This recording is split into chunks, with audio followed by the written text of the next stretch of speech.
That's the last of it, Mr. Smith. Thanks, Miss Carroll.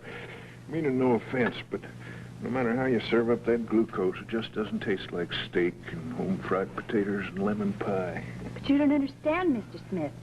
This is the last time you have to put up with this thingamajig. Starting tomorrow a.m., we put you on soup. Soup for breakfast? Well, it doesn't have to be soup. I'll fix you some orange juice with an egg beaten in. Raw eggs? But I'll welcome anything over that. Hey, Mr. Gonzola, did you hear? No more intravenous for me. Ah, you finished with the tube, huh? That's good news. How do you like that, Mr. Rafferty?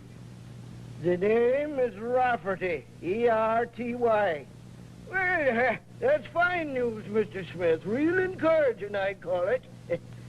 Too bad some people can't go out and get us what it takes to have us a little celebration. If you're meaning me, Mr. Rafferty, you better mind what you're saying. Don't even talk about such things.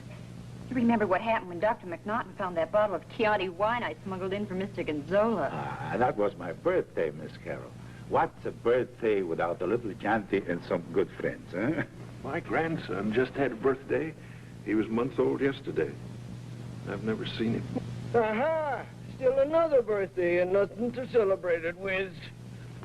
Once and for all, Mr. Rafferty, no.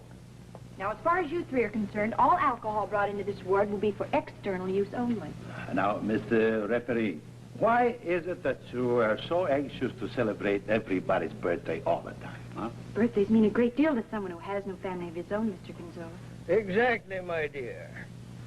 I celebrate my friends' birthdays. Must take a lot of time, doesn't it? Especially if you've got a lot of friends. Yeah, I've lost touch with most of my old friends. Some of them have moved away. Some of them have passed away. You know how it is. Sure. Last few years, I've been celebrating the birthdays of the presidents. That's not a big deal. Everybody celebrates Washington's birthday. You got to. The banks are closed. My dog, Caruso, his birthday is New Year's Day. Now, you think I'm crazy? I know my dog's birthday, huh? No, I don't ridicule that, sir. To some, dogs are important. To me, he's all I got. When they take me to the hospital, they took him away. I don't know what happened to my poor old Caruso.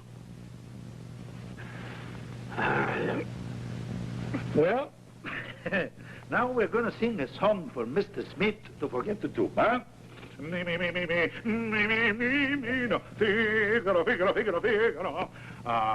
Now, let's see. Number 2 for Mr. Smith. He's got a teeth to chew for the wit. Potato steak and lemon pie. And Mr. Smith is a nice guy. La la la la, la la la la, la la la la. Now everybody's soft, huh? Number 2. Number 2. Number 2. For Mr. Smith. For Mr. Smith. He's got teeth. He's got a teeth. To chew food with. To chew food with. Potato steak. Potato steak. And lemon pie. And lemon pie. Mr. Smith. Mr. Smith is a nice guy. La la la la, la la la la. Now everybody, fortissimo. Number 2. For Mr. Smith. He's got a teeth. To chew food with. And little steak. And lemon pie. And Mr. Smith is a nice guy. La la la la, la la la. La la la la la la. Miss Carroll! What is the meaning of this? Mr. Smith just had his last intravenous feeding, and Yes? we were kind of having a little celebration in honor of his being able to eat again. Number 2 for Mr. Smith.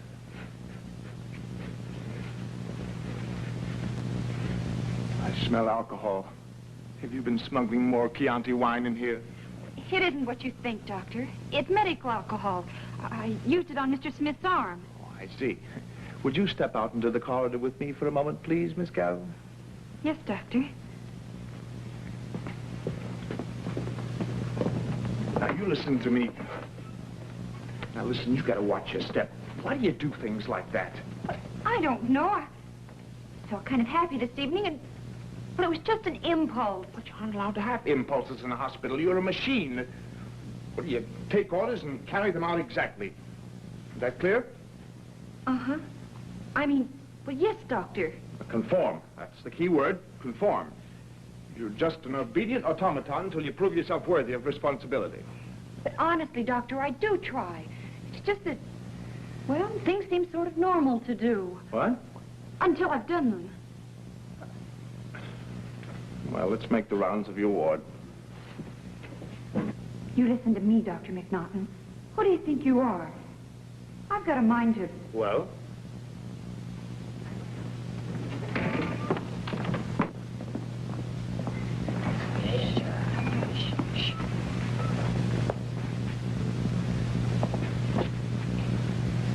This patient feels a little warm. Have you taken his temperature? No, Doctor, not yet.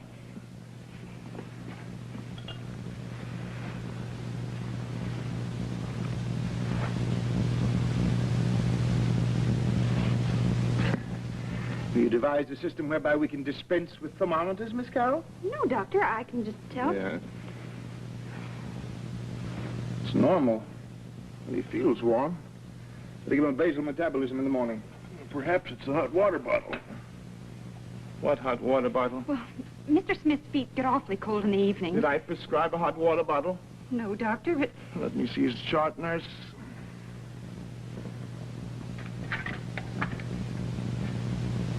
Today's entries aren't on here. I haven't had a chance to get to it. Yes, you had a chance to conduct a concert, didn't you? Get that thing out of there.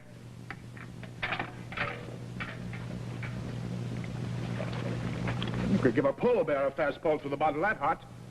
But, Doc, sometimes my feet just get awful cold. How are you today, Mr. Gonzola? Oh, I feel fine, Dr. McNaughty. McNaughton. Oh, excuse me. Could I have his chart, please? It's not charted either? Ah, she's a fine nurse, Miss Carroll. Yes, she take good care of me, Doctor. Have you been sleeping well these nights? Oh, yes, fine. I sleep fine. Like a bambino. You know, Miss Carroll, she give me a little pill like this for sleeping. I take it, boom. Arrivederci, I'm asleep. I did not prescribe sedation for this patient. Come here a minute. He can't sleep without a pill. But narcotics are dangerous in this man's condition. He's on the critical list until we can operate. All I do is take a small gelatin capsule and fill it with a few grains of sugar. Plain sugar. He thinks it's a sleeping pill and goes to sleep like a... Like a bambino?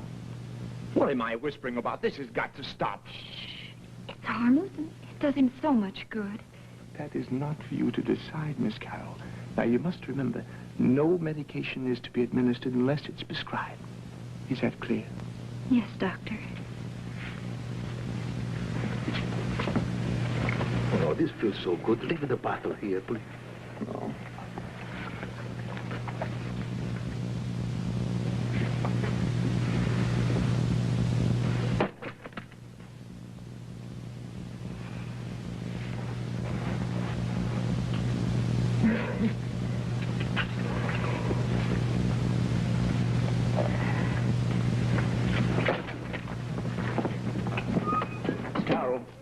You simply must learn to take orders or we cannot have you here. To be a good nurse and a safe nurse, you must take orders and carry them out implicitly. Now, I've told you this many times before. Please remember it. Listen to me, Dr. McNaughton. You may not have heard of it, but high spirits and morale among patients are a keynote to recovery.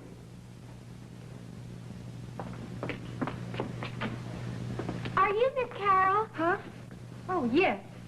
I'm the new probationary for your ward. My name is Miss Harvey, but you can call me Piggy. Piggy? Uh-huh. I take second helpings. Oh. Have you been here long? Year next month. Golly. Are the resident doctors tough? Look, Miss Harvey, I've learned something here at this hospital that I'm going to pass on to you. Now, a good nurse and a safe nurse must always follow instructions implicitly. You're a machine that carries out orders and follows them exactly. Conform. Conform is the key word. You're just an obedient automaton. That's Mr. Smith in the first bed. He's getting better every day. Oh, that's wonderful. Not really. Did you notice that policeman in the corridor? He's just waiting for Mr. Smith to get all well so they can take him to jail. Oh. Mr. Gonzola's in the middle bed. He sings the Metropolitan Chorus. Awfully worried about his dog Caruso, though. Isn't his family taking care of the dog? His family are all in the old country. Mr. Rafferty's in the last bed. I don't know much about him. I do know he's all alone. Doesn't he have any visitors? No. He needs them the most, too. Well, they're yours for the night. Good night, Peggy. Good night, Miss Carroll. Oh, say, Miss Carroll, what's your first name so I don't have to keep calling you Miss Carroll? Maud. Oh. Well, good night, Carol. And you can take it from me, Dr. McKnow-it-all. I'm a good nurse. The application of a hot water bottle to a pair of cold feet or to the small of someone's aching back is a simple, normal act of mercy and common sense. Hello. Oh, yes, Piggy. And he's picking up an awful fuss. Listen. I cannot sleep without a sleeping pill. I want my sleeping pill. Honestly, Carol, I don't know what to do. Okay, I'll be right there. Now, I'll just smooth over your covers, and in 5 minutes you'll be sound asleep. No, Miss Carroll. Not 5 minutes nor 5 hours. I don't sleep. I worry all night. What are you worried about, Mr. Gonzola? I worry about my dog, Caruso. Where is he? Where is he? I would like to know, huh? Where? I don't know. The dog catcher's got it. The dog catcher's got it. Oh, in the city pound. Yeah, the city pound. And I know, you know what he's going to do? He's going to give him the gas and put him away. I know it. No, they wouldn't do that without permission. Well, maybe he's going to starve him to death. He's going to die. Sure, he's going to die. Look, I'm awful sorry about your dog, but how can a sleeping pill help him? Help him? What are you talking about, Miss, what's your name? Help me. I want to sleep. I don't want to water with my dog. Miss Carroll, give him a pill. Please. We can't get any sleep. Just a little bit of a thing like that. Makes me Stop this minute. I want you all to lie down quietly and go to sleep. I'm going to sing to you. Sing? Uncle Red has gone to town, buy his niece a wedding gown. What shall his wedding breakfast be? Hard-boiled eggs and a cup of tea.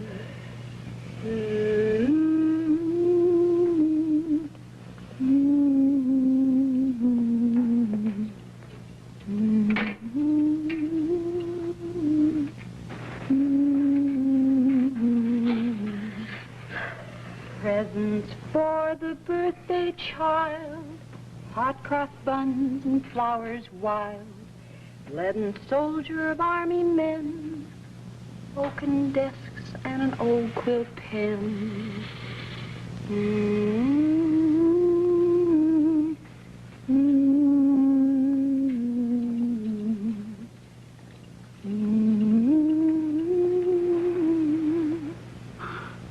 Uncle Rat gave a fancy ball, 1,000 candles lit the hall.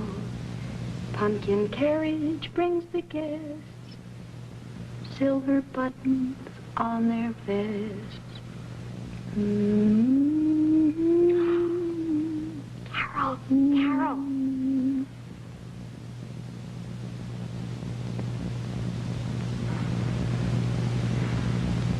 This is the end of 1, 2, 3. 5 blue beans and a bumblebee.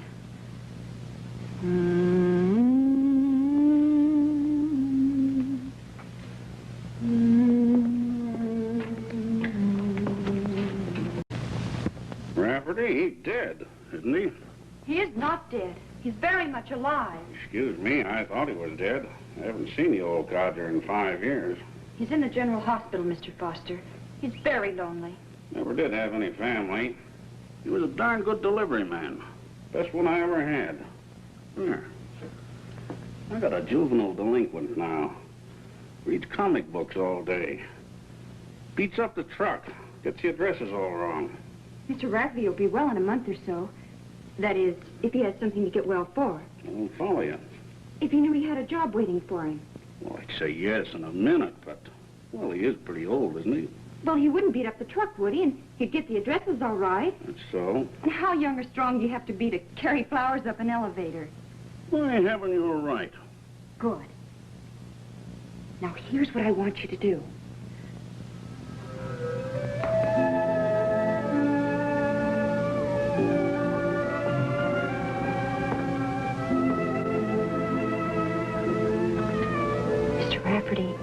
Yeah? Mr. Rafferty, More washing and scrubbing, I suppose. look. Yeah? For me?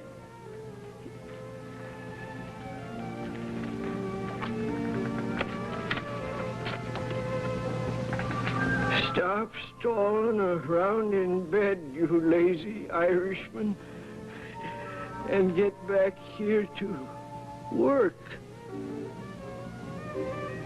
There's flowers that need delivering.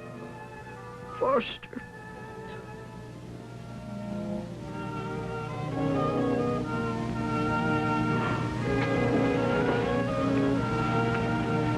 What's the matter? Temperature again, huh? Well, this time you cannot blame Miss Carol, Doc. No hot water bottle.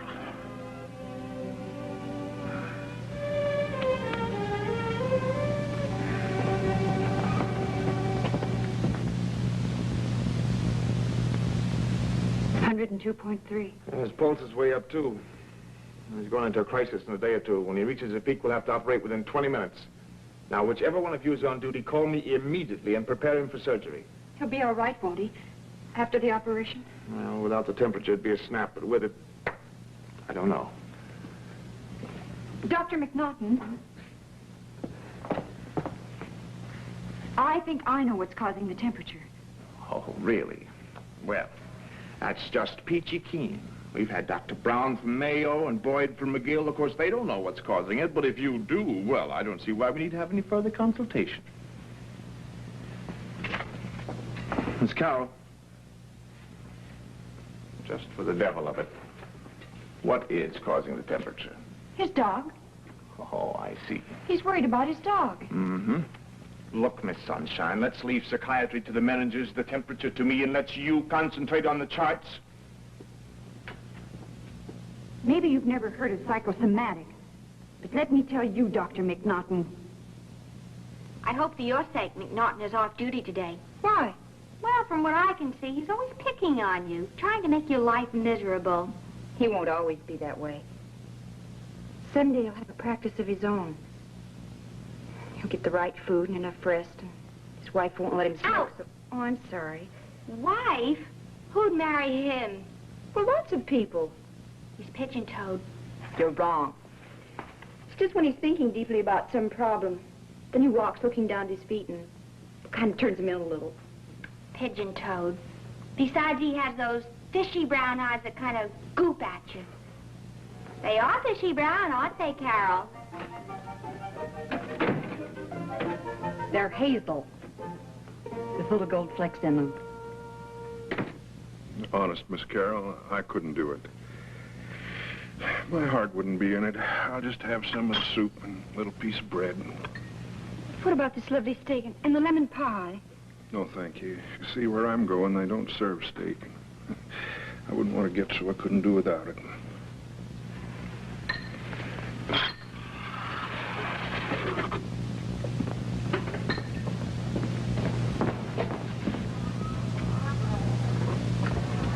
It's all your fault.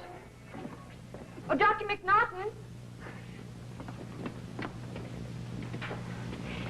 They're going to take Mr. Smith to jail as soon as his condition is better. This I know. What are you, the town crier? Well, you can prescribe clinical treatment for him for a couple of weeks after his discharge from here. Then he could live at home and report to the hospital each day. They couldn't take him to jail unless you say he's cured. Look, I'm a doctor, not a parole board. But he has a grandson, a month old, he's never seen. Crime does not pay. Mr. Smith is firmly convinced of this by now. But he'll never see his grandson if you don't do something about it. You're asking me to interfere with the due process of law. Yes. Okay. Just want to get it straight what it was you wanted. Then you will do it? I didn't say I would. If I were diagnosing you, Dr. McNaughton, I'd say you were devoid of cardiac. No heart. That goes for you, too.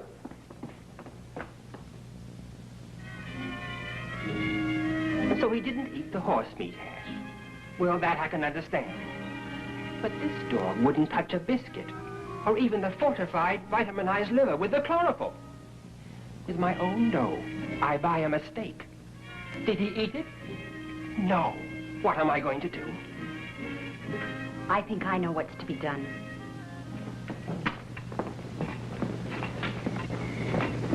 Oh, Miss Carroll, I wanted to speak to you about Mr. Smith becoming an outpatient at the clinic. What was that? Nothing, Doctor. Go on, Mr. Smith. Well, yes, I've decided a couple of weeks of treatment is required. Going down with the cold, I guess. Oh, Miss Harvey.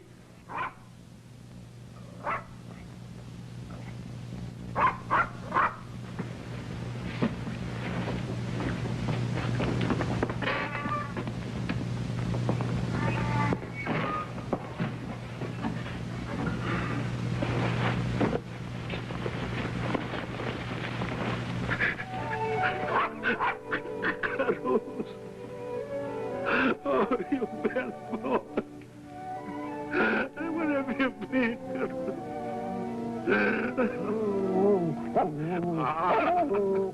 You still want to sing? Caruso, you sing, friend.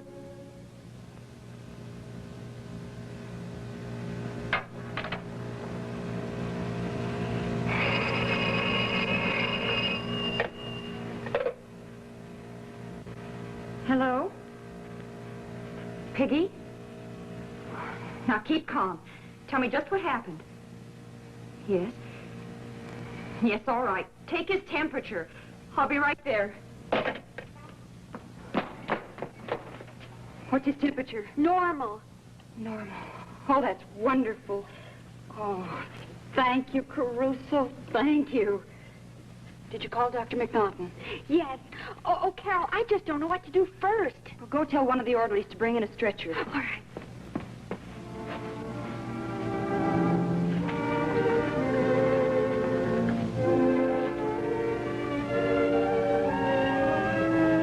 Don't you worry, Caruso.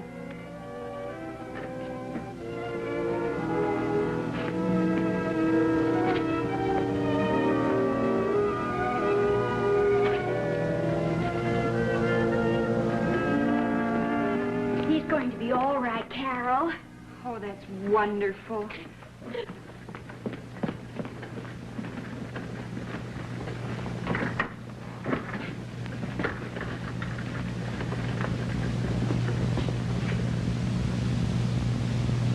You are fired. But, Doctor, you don't understand. Well, I didn't have time to change. When Miss Harvey phoned, well, you said if we didn't get Mr. I know what I Gonzalez... said, but you're still fired. Miss Carroll. Look. Sit down. Maybe you saved a man's life tonight. Maybe another Clara Barton or Florence Nightingale. Maybe even discovered a substitute for radium. But you can't go around a hospital looking like that. Maybe this isn't the place for you. I know it isn't the place for you. You're demoralizing me. Now, you listen to me, Dr. McKnow-it-all. I've taken all I'm going to take from you. I saved a man's life tonight. Well, I'm going to go somewhere where they don't care what you wear as long as you're a good nurse. Have you ever considered any other career but nursing? Never. I've always wanted to be a nurse. Well, will you start considering it now? You're rubbing it in that I'm fired. No, I was just thinking, well, your year of nursing is up next month, and my year of residency was up last week. Why are you still here? Well, I've been stalling around here trying to get up enough courage to ask you to marry me.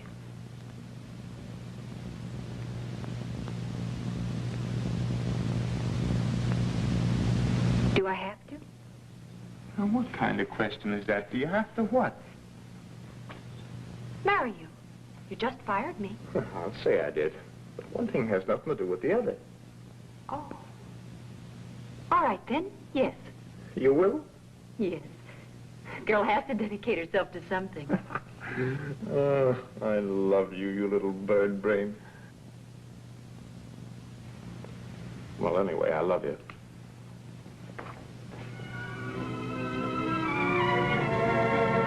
Now, you listen to me, Dr. McNaughton. All the women in my family have always been proposed to on bended knees. I've loved you since the very first day. But if you think you can propose to me at 4 a.m. in the dreary corridor of a general hospital, you're so right.